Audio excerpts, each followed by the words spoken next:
ओंकारेश्वरी. नमस्कार मित्रांनो, मी गुरुवारी उमेश पप्पा तागुंदे, राहायला पुणे, वारजे माळवाडी. तर मी आज तुम्हाला आपल्या घरातील जी काही निगेटिव्ह शक्ती असते ती कशा पद्धतीने काढायची. बऱ्याचशा घरामध्ये असं आपल्याला रखरख असल्यासारखं वाटतं, घरामध्ये प्रसन्न वाटत नाही, घरामध्ये आपल्या गेलं की असं डोकं धरून धरल्यासारखं होतं, जाम झाल्यासारखं होतं. आणि आपण ज्यावेळेस घरातून बाहेर जातो त्यावेळेस आपल्याला प्रसन्न वाटतं, आपल्याला आपली बुद्धी चालते, पण घरामध्येच आपल्याला प्रसन्न वाटत नाही आणि डोकं जाम झाल्यासारखं होतं. तर आपल्या घरामध्ये काहीतरी निगेटिव्ह शक्ती, तर आता ही निगेटिव्ह शक्ती आली कशा माध्यमातून आली. तर ज्यावेळेस आपल्या घराचं बांधकाम चालू असतं आणि बांधकाम चालू असताना आजूबाजूच्या लोकांनी काही वादविवाद कटकट केलेले असते, त्यामुळं पण त्या बांधकामामध्ये निगेटिव्ह शक्ती निर्माण होती. तसंच आपण एखाद्या बिल्डिंगमध्ये एक फ्लॅट विकत घेतो, तर त्या बिल्डिंगमध्ये ते फ्लॅट विकत घेतलेला असतो, तर त्या फ्लॅटचं काम चालू असताना तेथील कामगारांची काहीतरी त्या ठिकाणी वादविवाद झालेला असतो, भांडणं झालेले असतात. तर ती वादविवाद भांडणं झालेले असतात, तर त्याचा बोललेल्या शब्दांचा दोष त्या वास्तूला लागतो आणि त्यामुळं त्या वास्तूमध्ये निगेटिव्ह शक्ती निर्माण होते. तसंच आपण त्या वास्तूला लावलेली वीट किंवा लावलेली फरशीच्या खालीमध्ये जे आपण डस्ट टाकतो, ती डस्टमध्ये काहीतरी चुकीची वस्तू आलेली, काहीतरी चुकीची गोष्ट, निगेटिव्ह शक्ती आलेली आणि ती निगेटिव्ह शक्ती त्या डस्टमध्ये असते आणि त्या डस्टवरती आपण फरशी बसवलेली असते. त्यामुळं पण त्या वास्तूला त्या निगेटिव्ह शक्तीचा दोष लागतो आणि त्या वास्तूमध्ये प्रसन्न वाटत नाही. आता आपल्याला काय करायचे, ही अशी बाजारामध्ये पिवळी मोहरी विकत भेटते. तर ही पिवळी मोहरी ज्या ठिकाणी पूजेचं दुकान आहे त्या दुकानामध्ये ही पिवळी मोहरी विकत मिळते. ही पिवळी मोहरी आपली घरात भाजीची मोहरी आहे त्या मोहरी सारखीच आहे, फक्त ही मोहरी पिवळी आहे.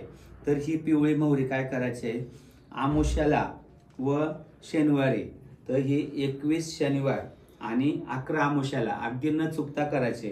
तुमच्या घरात जर मासिक पाळीचं काय असेल तर त्यावेळेस फक्त हे करू नका, तर मासिक पाळीचं घरातलं संपल्यानंतर 4 दिवसांनी करा.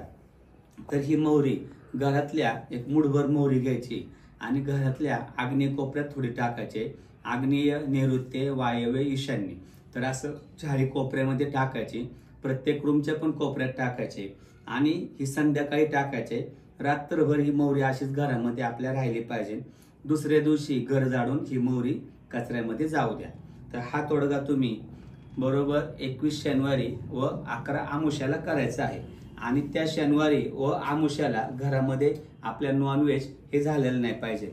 त्याच पद्धतीने आपण हे असं खडं मीठ घ्यायचं आहे.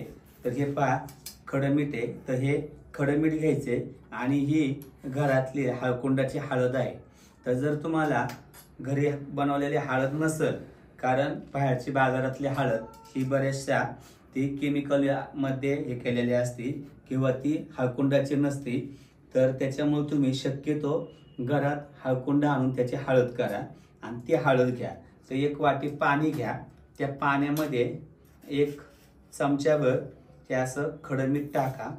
त्यानंतर तुम्ही त्यामध्ये 1 चमचा हळद टाका आणि हे सगळं एकत्र करून घ्या.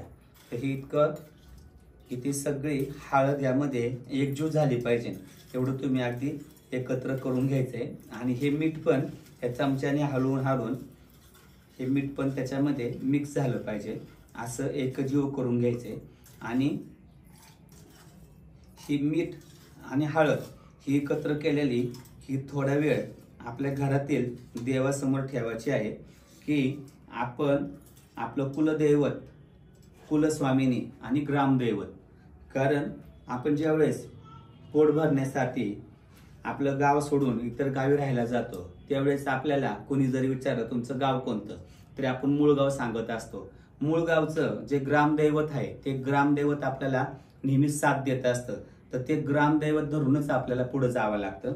म्हणून आपल्या ग्रामदैवत, कुलदैवत आणि कुलस्वामिनी यांचं नाव घ्यायचं आहे आणि ही मीठ हळद एकत्र केलेलं एक सुती कापडाने रोज सकाळी आपलं घर पुसून काढायचे. घर पुसताना तुम्ही घरातून आतून बाहेर बाहेर पुसत जा. घराचा मेन उंबरा आहे त्या उंबऱ्यापर्यंत जा.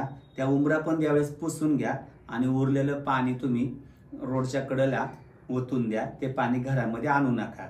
तर हे मिठाचा आणि हळदीचा तोडगा तुम्ही अगदी 52 दिवस करायचा आहे. हा तोडगा 52 दिवस करून पहा. फक्त ही वाटी ज्यावेळेस तुम्ही देवाजवळ ठेवणार आहे त्यावेळेस मनातील संकल्प बोला की माझी सर्व मनात चितलेली कामं पूर्ण होते. हा मनातला संकल्प बोलून ही वाटी तिथं ठेवा आणि मनातला संकल्प बोलून हे करा. पहा तुम्हाला यामध्ये किती छान फरक जाणवेल. तुम्ही ह्या गोष्टी साधे साधे तोडगे मी युट्यूबला सांगतोय. हे साधे छोटे आणि घरगुती करण्यासारखे तोडगे आणि कमी खर्चात होण्यासारखे तोडगे आहेत. हे तुम्ही घरच्या घरी करून पहा. तुम्हाला यामध्ये किती छान फरक वाटतोय ते मला तुम्ही कमेंट बॉक्समध्ये नक्कीच सांगा. दुसरं असं की तुमच्या घरामध्ये जास्त निगेटिव्ह शक्ती असेल तर ज्यावेळेस घरात जास्त निगेटिव्ह शक्ती असणार आहे त्यावेळेस तुम्हाला हे करण्यासाठी इच्छा होणार नाहीये. तरी पण तुम्ही हे करा, कारण ती निगेटिव्ह शक्ती तुम्हाला हे करण्याला ती शक्ती आडवी येणार आहे. जसं हवा दिसत नाही पण ती शरीराला लागते आणि त्याशिवाय आपण श्वास घेऊ शकत नाही किंवा आपण जीवन जगू शकत नाही. तसं ही निगेटिव्ह शक्ती दिसत नाही पण ती आहे. फक्त त्या शक्तीमुळे आपल्या प्रत्येक कामात प्रत्येक गोष्टीत अडचण निर्माण येत असतात. तर तुम्ही हे छोटे तोडगे करून पहा. ती निगेटिव्ह शक्ती सुरुवातीला तुम्हाला हे करून देणार नाही, पण तरी पण तुम्ही हे असंच पाणी आणि मीठ हळदीचं पाणी हे घरातील महिलांना पण आंघोळीमध्ये घ्यायला लावा. कारण हळद ही लक्ष्मीची प्रिय आहे आणि घरातली स्त्री ही लक्ष्मी आहे. ही लक्ष्मीने या हळदी मिठाच्या पाण्याने आंघोळ केली की तिच्या शरीरावरची पण सगळी निगेटिव्ह शक्ती निघून जाते आणि लक्ष्मीच्या हातातून म्हणजे हे पुढचे कार्य सोपे होऊन जाईल. तर तुम्ही हे करून पहा.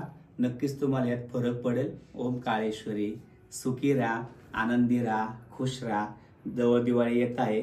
दिवाळीच्या सर्वांना मनपूर्वक शुभेच्छा. दिवाळी तुम्हाला आनंदाची, भरभराटीची, ऐश्वर्यपूर्ण जावं, सुख समृद्धीची जावं हीच या काळूबाई अंबाबाई चरणी प्रार्थना.